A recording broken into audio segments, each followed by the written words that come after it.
Comment s'est passée cette fête des Lumières pour vous? C'était une année assez intéressante, exceptionnelle à plus d'un titre. Déjà parce que c'était les retrouvailles avec un lieu sur lequel j'étais déjà intervenu à 2 reprises. Et il s'agissait finalement d'essayer de retrouver ou de trouver quelque chose d'inédit et de nouveau pour faire en sorte que le public se trouve confronté à un spectacle totalement inédit. Quelle réaction vous avez pu entendre du public justement? Alors on a surtout vu beaucoup d'affluence, à tel point que ça pose un vrai problème actuellement et que je sais les forces de sécurité, les forces de l'ordre essayent de résoudre.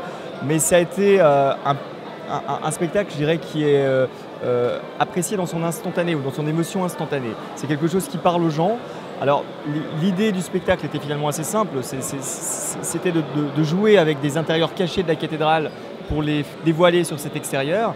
Et que l'on connaisse ou non cet intérieur de la cathédrale, on a, je dirais, cette émotion qui vous prend. Donc il y a une sorte de communion, j'ai l'impression qu'il y a une sorte de communion entre tous les spectateurs qui sont présents par rapport à ce spectacle qui défile devant eux. Alors derrière vous, j'imagine, il y a une équipe immense. Vous avez notamment travaillé avec l'orchestre de Budapest, je crois.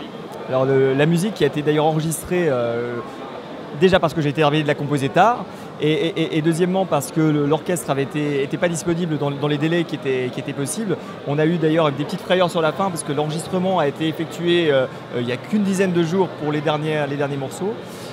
L'orchestre de Budapest qui me suit en fait depuis 2 ans et qui dispose d'un studio. C'est un peu comme l'orchestre de Radio France en France, c'est-à-dire qu'on a cet orchestre qui officie dans des studios de la radio de Budapest.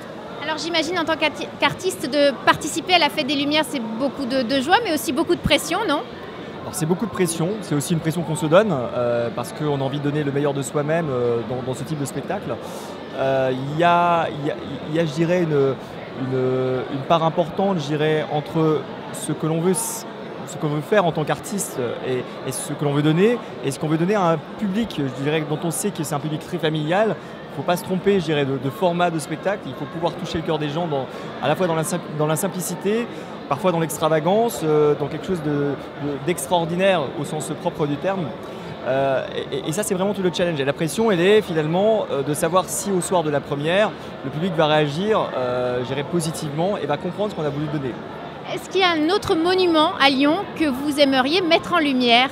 Alors c'est pas un secret, je crois que c'est un secret pour personne. Il y a un monument, je crois que c'est le seul qui reste, non c'est pas le seul qui reste sur lequel je ne suis pas allé, mais c'est celui sur lequel je rêve d'aller, c'est la place des Terreaux. Je vous le souhaite. Et je le souhaite aussi, et c'est vrai que toute l'équipe qui m'accompagne en rêve, donc on espère pouvoir bientôt y aller. Voilà. Merci beaucoup Monsieur Fontaine, merci, bravo.